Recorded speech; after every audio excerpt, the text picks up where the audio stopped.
जो मेरा रिसर्च है, डॉवरी के 99.76% मुकदमे झूठे हैं। कोई पुरुष नीले ड्रम में मिलता है, किसी की हनीमून पे हत्या हो जाती है, या हैं पुरुष। कौन सी स्त्री पहली मुलाकात में किसी लड़के के साथ होटल चली जाती है? क्यों दहेज मांगना अपराध है तो क्यों एलिमनी मांगना अपराध नहीं है? जो पढ़ी लिखी है, जिसने डॉक्टरी की, इंजीनियरिंग की डिग्री ले रखी है, वो क्यों भिखमंगों की तरह हाथ फैलाकर कोर्ट में खड़ी होती है? 1 साल पहले, 1.5 साल पहले अतुल सुभाष का बहुत बड़ा कांड हुआ था। बेटी बचाओ बेटी पढ़ाओ, पर पढ़ी लिखियों से भीख मांगना भी रुकवाओ। कोई भी पुरुष या कोई भी इंसान तब करता है जब उसे लगता है कि मेरा आने वाला कल आज से बदतर होगा। कि जज होने के बाद जब उन्हें सारी चीज़ों का पता था, लाख कोशिशें कर ले, वो अपनी बीवी से और उसकी बहन के द्वारा हो रहे अत्याचार से जीत नहीं पाएंगे।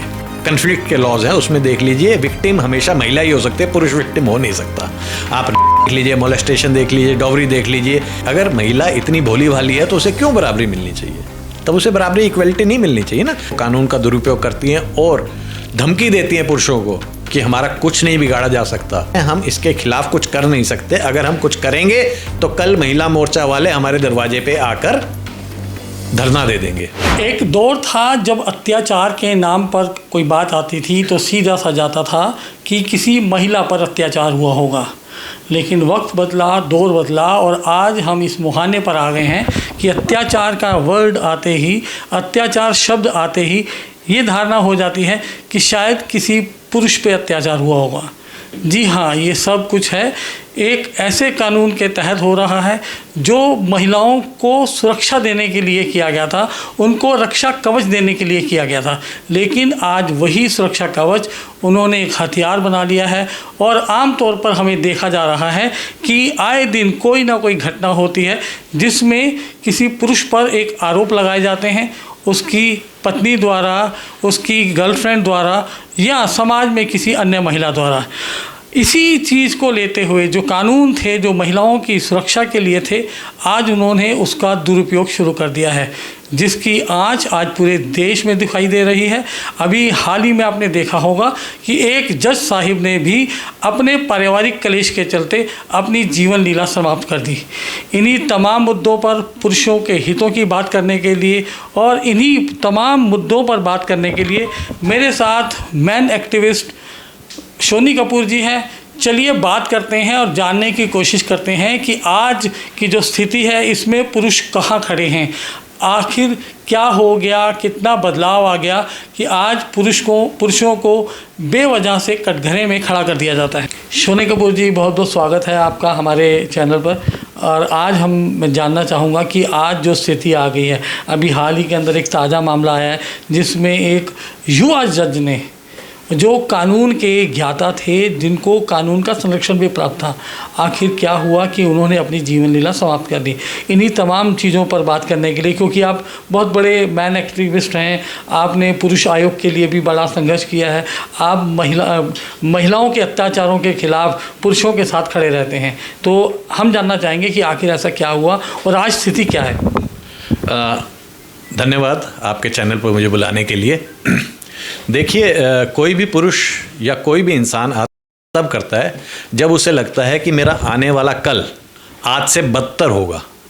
कोई संभावना नहीं है कि कोई इम्प्रूवमेंट होगी उसकी सिचुएशन में। जब उसे ऐसा लगता है तभी वो आता है। अगर उसे ऐसा लगता है कि कल वो बेहतर हो सकता है तो वो संघर्ष करता है।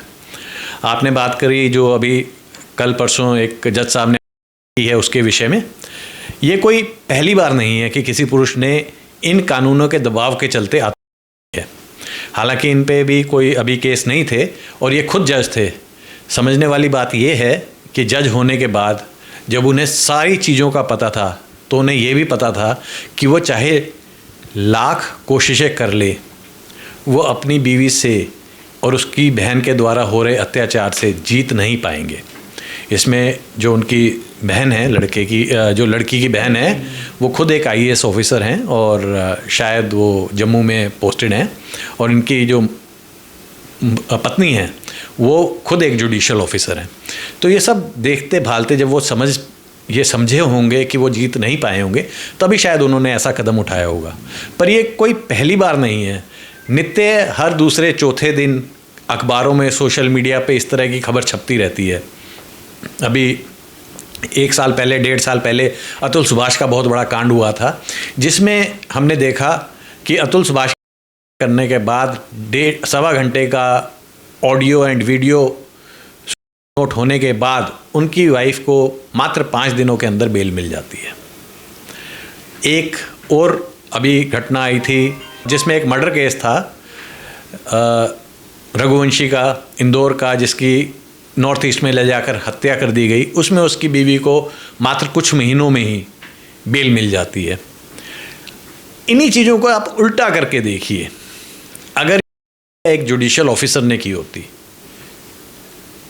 तो आज पार्लियामेंट, इंडिया गेट पे सब जगह प्रदर्शन हो रहा होता, घेराव हो रहा होता और सख्त कानूनों की मांग की जा रही होती कि अगर एक जज साहिबा भी सेफ नहीं है तो क्या होगा। और ये पहला जज नहीं है जिन्होंने की है। आप अगर पीछे जाएंगे तो दिल्ली ही जुडिशरी में एक हायर जुडिशरी के एक और ऑफिसर थे, उन्होंने भी प्रयास किया था, उनके ऊपर सेक्सुअल मिसकंडक्ट का आरोप लगाया गया था और उन्हें नौकरी से बर्खास्त कर दिया गया था। हालांकि वो आज भी अपना केस लड़ रहे हैं। जो कानून का दुरुपयोग इस समय हो रहा है, जैसी हालात बने हुए हैं, जैसे कि मेंटेलिटी बनी हुई है और जो एक जोश औरतों में आ गया, जिस तरह से वो कानून का दुरुपयोग करती हैं और धमकी देती हैं पुरुषों को कि हमारा कुछ नहीं बिगाड़ा जा सकता, अगर हम अपने पे आ जाएं तो हमारा कुछ नहीं बिगाड़ा जा सकता, तो पुरुषों के पास बहुत कम जो हैं रह जाते हैं। कम तो क्या, ऑप्शन ही नहीं रह जाते हैं। हाँ, बहुत कम ऑप्शंस रह जाते हैं, वही मैं उसका हिंदी शब्द सोच रहा था, बहुत कम ऑप्शंस रह जाते हैं। और उसी वजह से अगर आप देखें तो आज की तारीख में हत्या जो संबंध हैं उनमें हत्याओं का दौर है या दौर है, इसके मसले बहुत बढ़ रहे हैं। या तो पुरुष द्वारा महिला की हत्या कर दी जाती है, महिला द्वारा पुरुष की हत्या कर दी जाती है, कोई पुरुष नीले ड्रम में मिलता है, किसी की हनीमून पे हत्या हो जाती है, या हैं पुरुष।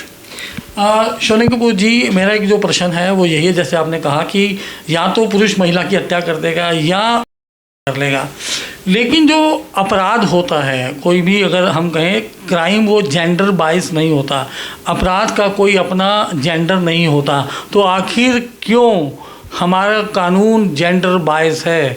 हमारा कानून क्यों असमानता से देखता है? एक महिला के लिए वही कानून अलग है, पुरुष के लिए अलग है, ये डिस्क्रिमिनेशन क्यों है?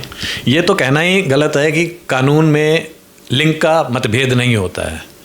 अगर आप बेल के भी ग्राउंड्स पढ़ेंगे तो उसमें महिला होना अपने आप में एक बेल का ग्राउंड बन जाता है। ठीक है, तो लिंग भेद जो है वो कानून के अंदर बना हुआ है। जितने भी जेंडर कन्फ्लिक्ट के लॉज हैं उसमें देख लीजिए, विक्टिम हमेशा महिला ही हो सकते हैं, पुरुष विक्टिम हो नहीं सकता।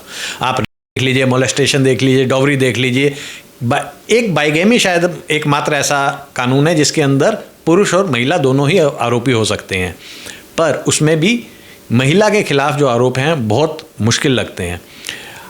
कोई भी, अगर एडल्ट्री का भी पहले कानून था जिसमें कि एडल्ट्री में सज़ा थी, उसमें भी पुरुष को ही सज़ा होती थी एडल्ट्री करने पर, महिला को उसमें कोई सज़ा नहीं थी। ये माना जाता था महिला को बहिला फुसला कर लिया जा सकता है।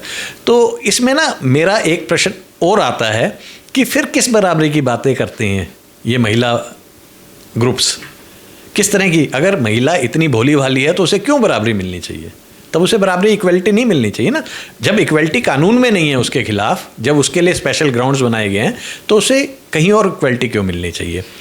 वही एक और तो हमने देखा कि अभी पार्लियामेंट के अंदर महिला आरक्षण बिल जो गिरा, वहाँ पे 33% की मांग हो रही थी, फिर 50% की बात हो रही है, और यहाँ पर नहीं देखा जा रहा कि महिलाएं किस तरीके से, मैं सब महिलाओं की बात नहीं कर रहा, यहाँ पर एक बहुत ज़रूरी हमारा कहना कि हम महिलाओं का सम्मान करते हैं, महिलाएं हमारी माता बहनें, हमारी बच्चियाँ बेटियाँ हैं, लेकिन समाज में कई ऐसा तबका भी है जो इन कानूनों का दुरुपयोग कर रहे हैं। तो आखिर उन पर इस तरह का अंकुश क्यों नहीं लगाया जाए? देखिए, आपने बिल्कुल ठीक बात कही कि हम महिलाओं के खिलाफ नहीं है, क्योंकि कोई भी परिवार सिर्फ एक ही तरफ से नहीं होता है। अगर पुरुष के खिलाफ जब इन्होंने तो इनकी एक माँ भी होगी, हो सकता है इसकी कोई बहन भी हो, तो उसे भी दुख हुआ होगा। तो कोई भी ऐसा नहीं है परिवार जिसमें सिर्फ महिलाएं या सिर्फ पुरुष हों। पर जब बात आती है कि महिलाओं के द्वारा कानून के दुरुपयोग की, मैंने आपसे जब पहले बात कर रहा था तो मैंने आपको बताया था कि मैंने और डॉवरी लॉज पे बहुत रिसर्च की है, दिल्ली के अंदर आरटीआईज डाली हैं। तो लॉज में अगर सज़ा का जो परसेंटेज है वो मात्र 4.3% है, डॉवरी के अंदर 0.24% है। तो इस तरह और 10,000 मुकदमे दायर हो जाते हैं। डॉवरी के 10,000 मुकदमे, लगभग 10,000 मुकदमे पिछले 4 साल में दायर हो जाते हैं, जिसमें से मात्र 23 लोगों को सज़ा होती है। ये मजाक है, इस तरह के कानून का मजाक उड़ाया जा रहा है। मजाक इसलिए है ना सर कि क्योंकि यहाँ पर झूठे मुकदमे दर्ज करना अपराध की श्रेणी में नहीं आता। तो जिस दिन अगर हमारे देश के अंदर झूठे मुकदमे दर्ज करना अपराध की श्रेणी में आ जाएगा, अपने आप ही इस तरह के मुकदमे कम हो जाएंगे। देखिए, इसी के बारे में पिछले लगभग 18 साल से मैं मुहिम चलाए हुए हूँ। मैं हर मंच पर ये बोलता हूँ, हर जगह जहाँ मुझे जाने को मिलता है, किसी पुलिस ऑफिसर को, किसी आईएएस ऑफिसर को, किसी आईपीएस ऑफिसर को, किसी एमपी को, किसी एमएलए से जब भी मैं मिलता हूँ तो मैं पुरुष आयोग की मांग उठाता हूँ। मैं ये कहता हूँ कि बिल्कुल अगर कोई कानून है, बेनोवोलेंट प्रोविज़न बनाया गया है, उदार प्रोविज़न बनाया गया है, तो उसके मिसयूज़ के अगेंस्ट भी एक प्रोविज़न होना चाहिए। ऐसा नहीं है कि बेनोवोलेंट प्रोविज़न है उसका दुरुपयोग किया जाए। आप जानकर हैरान रह जाएंगे, किसी पीड़िता को दिल्ली के अंदर 4 लाख रुपया मिलता है, ठीक है, पर जब कन्विक्शन रेट मात्र 4.3% है तो बाकी जो 96% लगभग औरतें हैं वो तो आपका और मेरा पैसा लेकर ऐसे ही चली गई। और इसके अंदर बहुत सारे गैंग्स हैं जो काम कर रहे हैं। एक ही महिला है जो अलग अलग थानों में जाके मुकदमे दर्ज कराती है। नहीं, ये जो आपने कहा 4 लाख रुपए मिलता है, इस पर थोड़ा मैं चाहूँगा थोड़ा सा डिटेल में बताएं।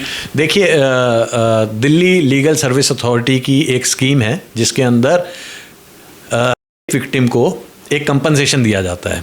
कंपनसेशन देने के पीछे सरकार की मंशा ये थी कि क्योंकि हम आपके खिलाफ होने वाले क्राइम को नहीं रोक पाए तो हम आपकी क्षतिपूर्ति के लिए कुछ पैसा देते हैं। तो ये पैसा मतलब जिस टाइम उसने कंप्लेंट की उस अलग अलग स्टेजेस पे मिलता है। कंप्लेंट के समय कुछ पैसा मिलता है, एफआईआर के समय कुछ पैसा मिलता है, क्योंकि कंप्लेंट तो तुरंत एफआईआर में कन्वर्ट हो जाती है। फिर चार्जशीट फाइल होने पर कुछ पैसा मिलता है, गवाही के समय कुछ पैसा मिलता है, और कुछ पैसा जब सजा हो जाती है तब मिलता है।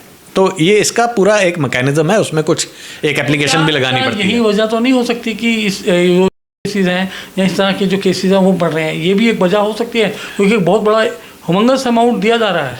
हाँ जी, लगभग 88 करोड़ रुपया 2021 से 2024 के बीच में दिया गया है दिल्ली के अंदर विक्टिम्स को। ये बहुत बड़ा अमाउंट है, ये एक बहुत बड़ी वजह खुद हो सकती है। पर इसके अलावा अब गैंग्स, जो दिल्ली के अंदर गैंग्स हैं, वो बहुत एक्टिवेट हो गए हैं। वो इन 4 लाख रुपए को नहीं देखते हैं, वो ये देखते हैं कि कौन पैसा दे सकता है। तो बहुत बार विक्टिम से एक्सटॉर्शन किया जाता है। अभी एक कैप्टन वालिया का केस था जिसके अंदर सुप्रीम कोर्ट ने उसे क्वैश कर दिया। उस लड़की ने 10 एफआईआर दर्ज करा रखी थी ऐसे ही लोगों के खिलाफ अलग अलग। उस लड़की के खिलाफ एक्सटॉर्शन का मुकदमा दर्ज कराना अपने आप में एक काम बन गया। लड़की 10 एफआईआर करा सकती है, पर जब वो पैसे मांगती है और हम सारे सबूतों के साथ पुलिस के पास जाते हैं तो पुलिस उसमें भी मुकदमा दायर नहीं करती है, और उसको मुकदमा दायर कराने के लिए हमें कोर्ट का दरवाज़ा खटखटाना पड़ता है। और कमाल देखिए, उसके बाद पुलिस एक कॉन्फ्रेंस करती है, प्रेस कॉन्फ्रेंस करती है कि हमने उस लड़की को गिरफ्तार कर लिया। पर होता क्या है कि लड़कियों को गिरफ्तार करके उसी दिन छोड़ दिया जाता है। प्रेस कॉन्फ्रेंस जरूर होती है कि हमने उस लड़की को गिरफ्तार कर लिया, और अगर मैं उस लड़की का नाम आज आपके चैनल पे ले दूं तो कल मेरे खिलाफ एक और एफआईआर हो जाएगी जिसमें मुझे 3 साल तक की सजा हो सकती है, क्योंकि मैंने एक पीड़िता का नाम पब्लिक में उजागर कर दिया। तो अब कमाल की बात यह है कि वो लड़की जो 10 मुकदमे कर चुकी है, जिसके खिलाफ एक एफआईआर है, उसका नाम मैं नहीं ले सकता कि बाकी दुनिया उससे सावधान रहे। तो मतलब कि ये एक जगह नहीं, ये सिस्टमेटिक फेलियर है। इसमें फेलियर बहुत सारी जगहों पर है और बहुत सारी जगहों पर इसमें सुधार की आवश्यकता है। शोने कपूर जी, अभी एक और बात कि आज जो बेटों के भविष्य पर बहुत बड़ी तलवार लटकी हुई है, आज लड़कों के अंदर डर का माहौल है, आज लड़के शादी करने से कतराते हैं, इस पर क्या कहेंगे आप? मैं तो रोज़ देखता हूँ और मैंने अपने परिवार में भी देखा है। इसके अलावा जिन लड़कों के खिलाफ मुकदमे दायर होते हैं, अक्सर उनके छोटे भाई, कज़न्स शादी करने से कतराते हैं। बहुत से लोग सेकंड मैरिज करने से कतराते हैं। ये एक भय का माहौल लड़कों के खिलाफ बना दिया गया है, और इसका एकमात्र जिम्मेवार ये एक तरफा लिंग भेदी कानून है। अगर आपको सोसाइटी को ठीक से चलाना है तो इन कानूनों में एक बदलाव आना चाहिए, मूलचूल परिवर्तन आना चाहिए। उस परिवर्तन में दोनों ही पक्ष एक दूसरे के खिलाफ डोमेस्टिक वायलेंस का मुकदमा जैसे है वैसे दर्ज कराया जा सके।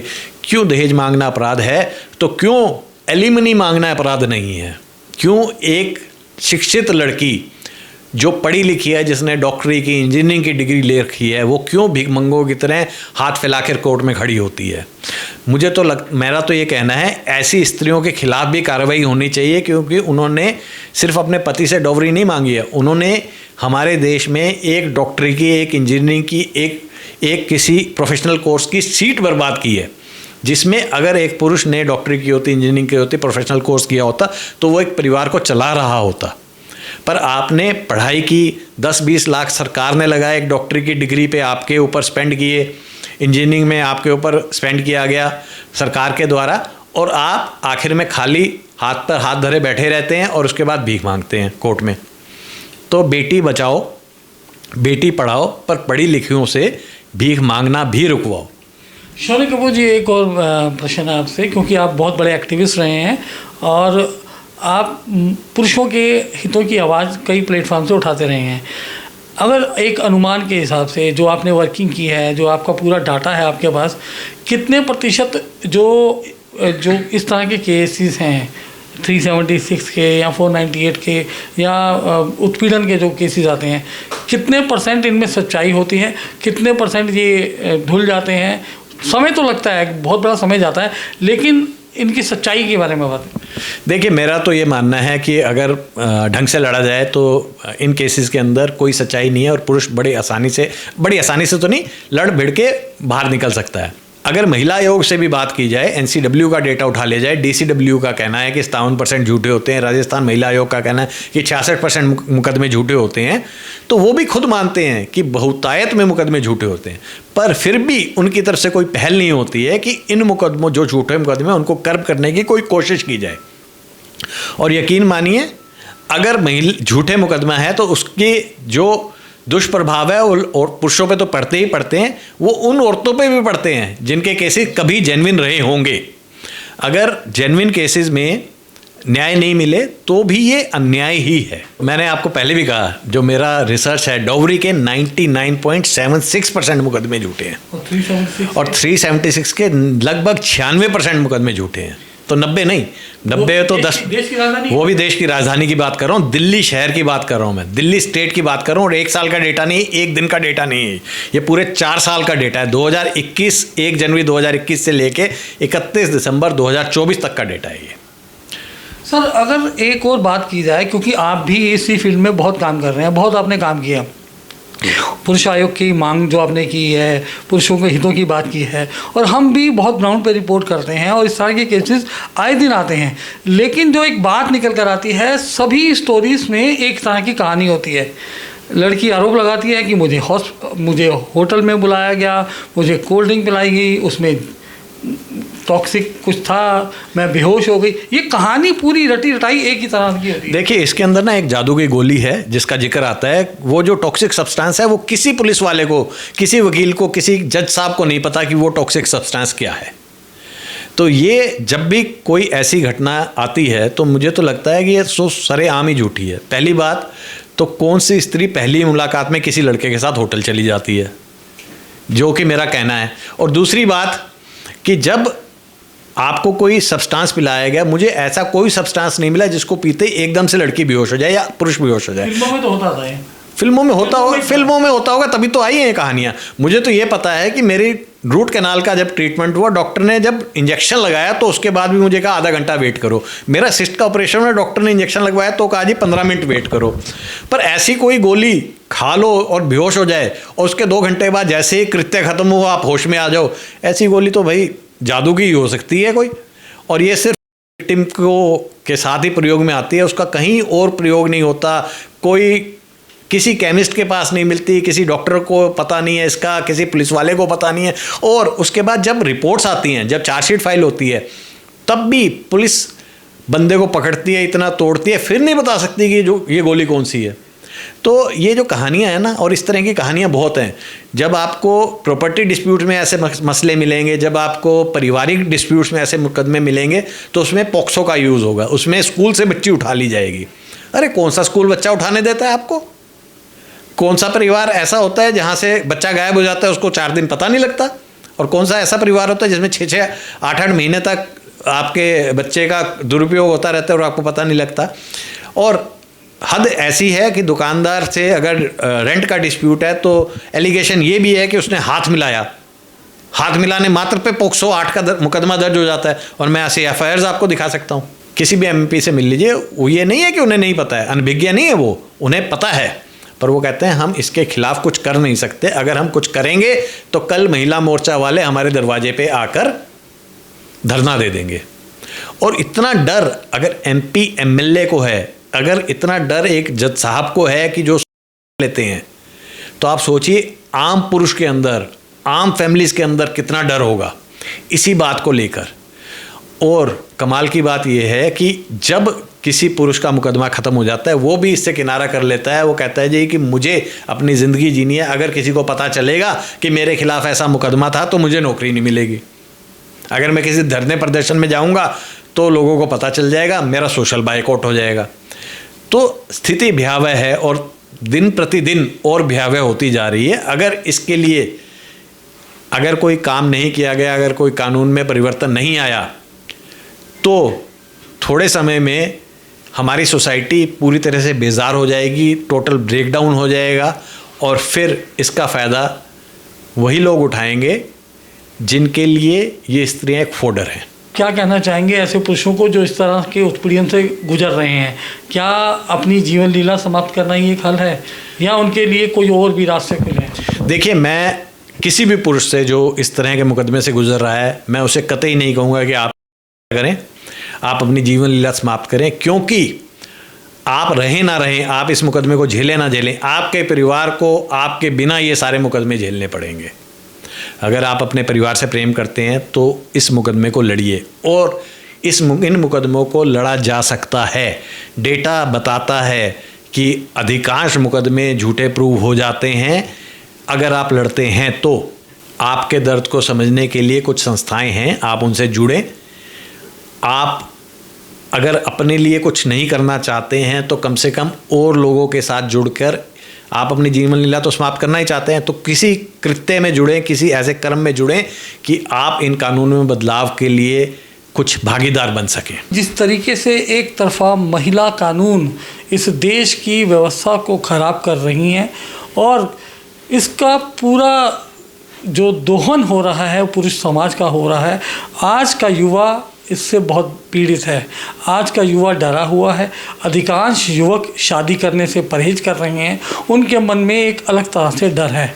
आखिर ये डर कब ख़त्म होगा, इसके लिए हमारी सरकारों को सोचना होगा, हमारी संस्थाओं को चेतना होगा। आखिर कानून का काम होता है आंसू पोंछना, लेकिन अगर वही कानून आपका रक्षक के बदले भक्षक बन जाए तो आप क्या कहेंगे? फिलहाल के लिए इतना ही। शीघ्र मिलते हैं नए एपिसोड के साथ। मैं नरेंद्र धवन, दिल्ली अपडेट के लिए। जय हिंद, जय भारत।